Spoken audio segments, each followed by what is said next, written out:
ইলেকশনটা বন্ধ করার চেষ্টা করবো কোনটা করবো। আমাদের একটাই ভয় যে এই ফলে নির্বাচনটা বন্ধ না হয়ে যায়, এটা মাথায় রাখতে হবে। এই নির্বাচন বিএনপি ক্ষমতা যাওয়ার জন্য চায় না, এই নির্বাচন আমরা একটা গণতান্ত্রিক ব্যবস্থায় যেতে চাই। তারা তো কথা শুনতে করে মতায় যায় না। আমার সঙ্গে কিছুদিন আগে সেনাবাহিনী প্রধানের কথা হচ্ছিল, তিনি বললেন তো উই আর গার্ডিয়ানলেস, আমরা তো অভিভাবকবিহীন হয়ে গেছে। এখন একটা নির্বাচিত সরকার না থাকলে আমরা কার কাছ থেকে নির্দেশ নিব, দিক নির্দেশন নিব, সেটা আমরা ঠিক করতে পারি।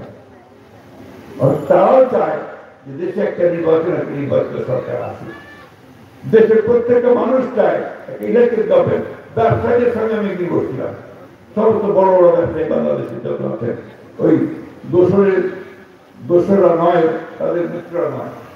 তো ব্যবসায়ীরা বলতেছে, ভাই কবে নির্বাচনটা দিবেন? আমাদের তো ব্যবসা বাণিজ্য সব বন্ধ হয়ে গেছে, ইনভেস্টমেন্ট হচ্ছে না, বিদেশিরা অর্ডার দিচ্ছে না, বিদেশিদের কাছ থেকে আমরা কোনো বিনিয়োগ পাচ্ছি না। অর্থাৎ একটা নির্বাচিত সরকার ছাড়া দেশ চলবে না। আপনাদেরকে ভালো করে বুঝতে হবে। সেই জন্যই আমাদের একটা নির্বাচন দরকার। সেই নির্বাচনে আমাদের পার্লামেন্ট দরকার, যে পার্লামেন্ট হবে জনগণের পার্লামেন্ট, জনগণের সমস্যাগুলো তারা সমাধান করতে পারবে। আমি আমার শিক্ষক ভাইদেরকে বন্ধুদেরকে বলবো যে আপনাদের যে স্কুল কলেজগুলো জাতীয় আপনার যেটাকে এমপিওভুক্ত করা হয়েছে, বুকে হাত দিয়ে বলেন তো কোন সরকারের আমাদের সবচেয়ে বেশি এমপিওভুক্তি হয়েছে? না বলেন, জোরে বলেন। বিএনপি সরকার আমাদের এগুলো সবচেয়ে বেশি হয়েছে, তাই না?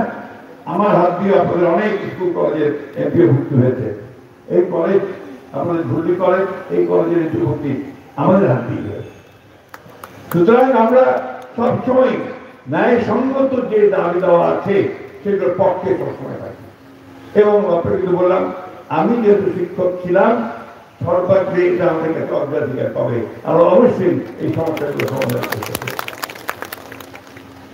আমাদের হাজি সাহেবরা এখানে আছেন, আমরা তাদের প্রতি আমাদের একটাই আবেদন যে আজকে ধর্মের কথা বলে কিছু মানুষ ধর্মকে ব্যবহার করে রাজনীতি করছে।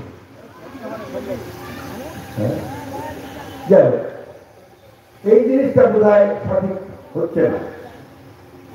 আপনারা যারা আমরা রাজনীতি করি, আমাদের ম্যানিফেস্টো থাকবে, আমরা এই যে কাজগুলো করতে চাই সেই কাজগুলোর কথা বলবো, প্রত্যেকে আমরা তাই করব। কিন্তু ইমোশনে, ধর্মীয় ইমোশন, রিলিজিয়াস ইমোশনকে পুঁজি করে রাজনীতি ব্যবহার করা, এটা বোধহয় সঠিক কাজ হয় না। সেই জন্য আমি অনুরোধ করব, দয়া করে এই যে পিআরের আন্দোলন করছেন, এগুলো নেক্সট গভর্নমেন্টের জন্য রেখে দেয়।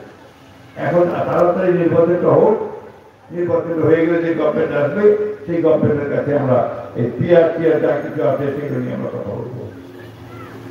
আরেকটা কথা যেটা আপনারা আমাদের সকলকে বলতে চাই, যে একটা জাতি সবসময় সুযোগ পায় না।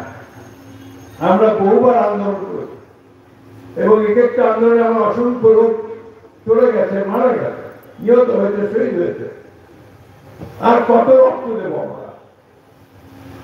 আমরা একটা সুন্দর সুস্থ দেশ গড়ে তুলি, সবাই মিলে একসাথে, হিন্দু, মুসলমান, বৌদ্ধ, খ্রিস্টান সবাই মিলে একসাথে যেন আমরা থাকতে পারি সুখে শান্তিতে, আমাদের ছেলে মেয়েদের লেখাপড়ার ভবিষ্যৎ যেন তৈরি করতে পারি, স্বাস্থ্য সেবা সবাই যেন আমরা পাই, আমাদের যেন মানুষের আয়ের উন্নতি বাড়ে, ইনকাম বাড়ে, শিল্প কলকারখানা করতে পারি, কৃষকদের জন্য সমস্যাগুলো সমাধান হয়, ধানের দাম যেন আমরা ঠিক মতো পাই, অন্যান্য কৃষি পণ্যের ফসল দাম যেন আমরা ঠিক মতো পাই।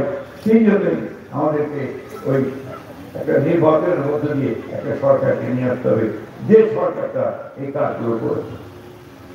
আপনাদের এই অঞ্চলে আমি বলতে পারি যে আমাদের সবচেয়ে কঠিন যে প্রবলেমটা ছিল, পানির প্রবলেম এখন আছে, যাই গেছে তা যায়নি, কিন্তু এই যে শুরুটা আমরা সেই সমস্যার সমাধান করতে হাত দিয়েছিলাম। আমার মধ্যে এখন অগ্নিপুরের রহমান ভাই এখানে মারা গেছেন। আমি যখন প্রথম 91 সালে নির্বাচন করতে আসি, সেই সময়